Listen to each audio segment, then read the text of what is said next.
What if the thing you are running from is the very thing that has been assigned to define your greatest purpose? What if the detour you chose in the opposite direction is not the end of your calling, but the beginning of a much harder and much deeper lesson? That is the story of Jonah.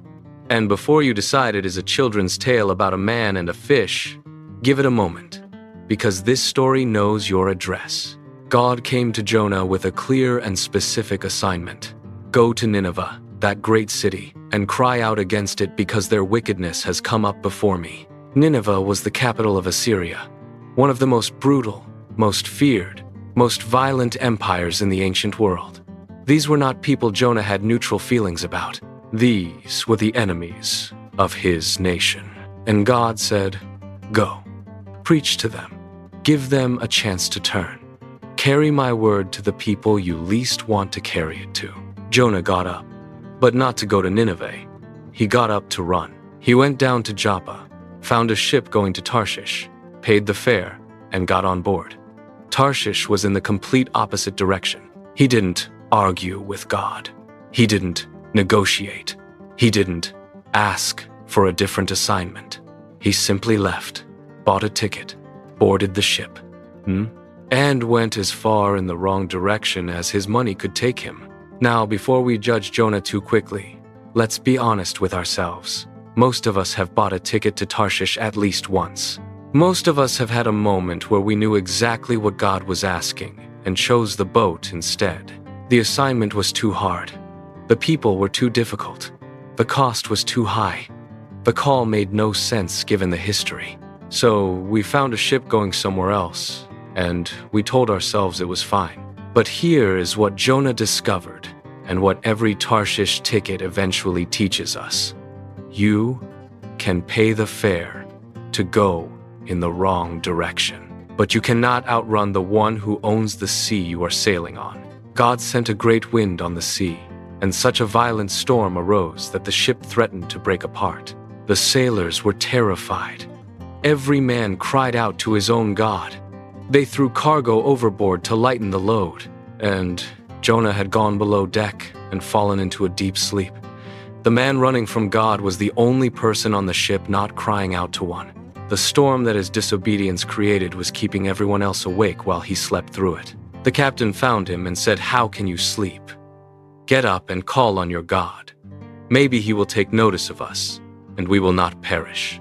Even a pagan captain knew that prayer was the right response to a storm. The sailors cast lots to find out who was responsible for the disaster. The lot fell on Jonah, and they asked him, "Who are you? Where do you come from? What have you done to bring this on us?" And Jonah told them the truth. "I am a Hebrew.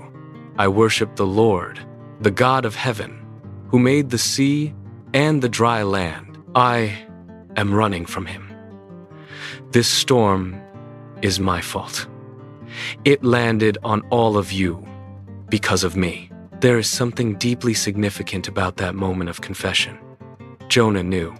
He had known all along. The storm didn't surprise him. His own disobedience had authored it, and it took a pagan crew in a crisis to get him to say it out loud. The sailors asked, "What should we do to make the sea calm for us?"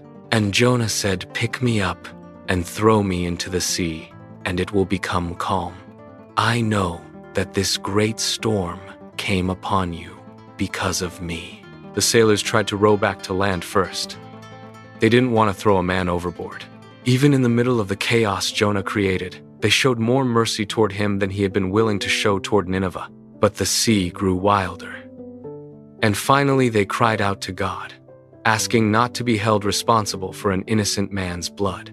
And they threw Jonah into the sea, and the sea immediately grew calm. The storm that had raged stopped the moment Jonah went overboard. Sometimes the peace that everyone around you is waiting for is on the other side of your surrender.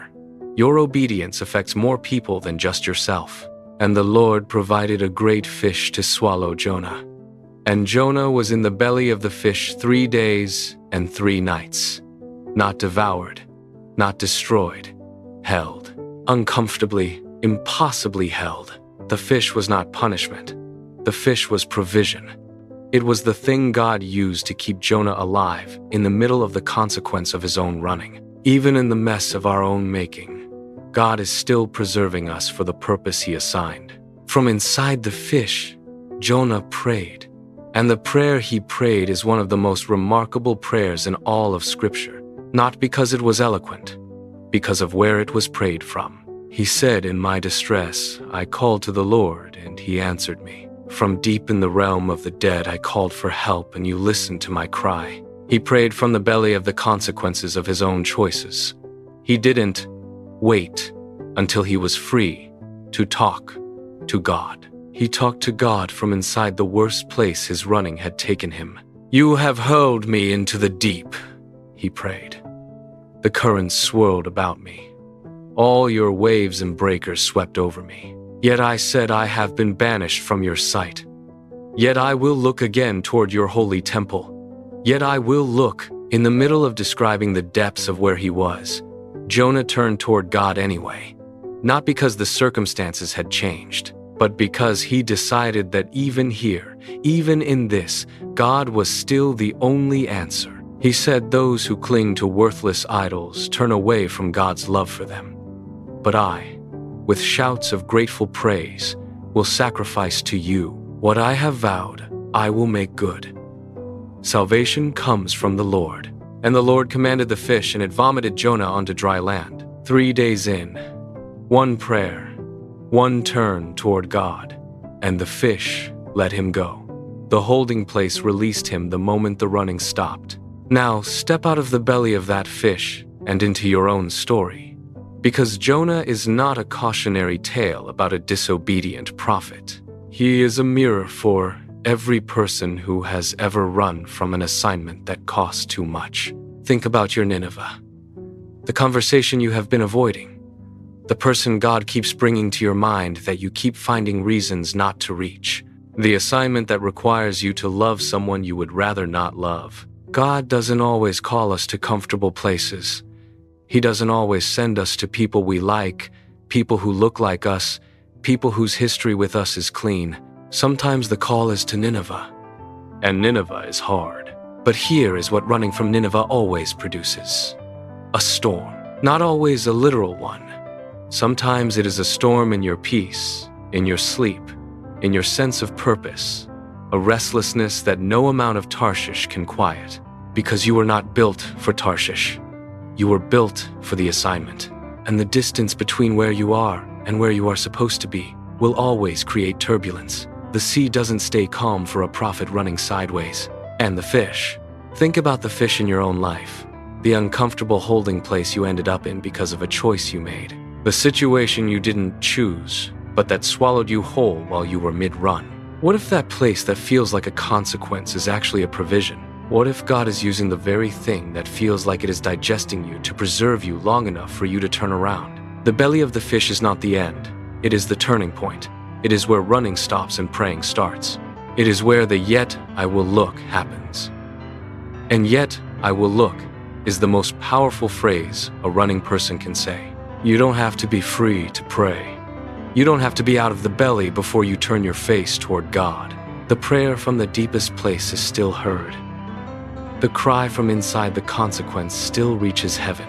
And God still commands the fish. Whatever is holding you right now, whatever consequence has swallowed you whole, God has authority over it. He can command it to release you the moment your prayer aligns with your surrender. The only thing standing between the belly and the dry land is one decision. Not a perfect one, not a polished one, just the decision to stop running and start praying. To look again toward the holy temple even from the darkest place. Your Nineveh is still there. The assignment didn't expire because you ran from it. God's purposes are not canceled by our detours. They are delayed. And when you finally show up, broken and fish-breathed and humbled, you might just find that the very thing you ran from becomes the greatest story of redemption you ever get to tell. Jonah went to Nineveh. The whole city turned. A revival came out of a running man's surrender. Don't let the fish have you any longer than it needs to. Pray from where you are. Turn from where you are. And trust that the dry land is closer than the darkness of the belly makes it feel. Lord, it's so easy to run the other way when I know I should do something hard or face someone I've hurt, just like Jonah heading for Tarshish instead of Nineveh. But here I am now, feeling like I'm in my own dark, quiet place under the waves, stuck and alone with my thoughts. Please, don't let me stay here. Even in the belly of this mess, I'm calling out to you like Jonah finally did, and I trust you hear me. Calm the storm I caused by running. Bring me back to solid ground, and give me the courage to go where you're sending me, even if it's scary. Thank you that your mercy shows up right when I hit bottom, and that you always give me another chance to start over. Amen. If this story found you in your own deep waters today, share it with someone who is in the middle of their own great ocean and needs to know that Yet I Will Look is still enough to bring them home.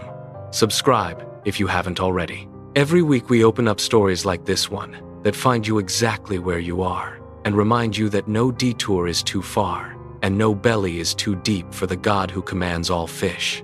Peace and grace be with you. From everyone at Grace and Truth, thanks for watching.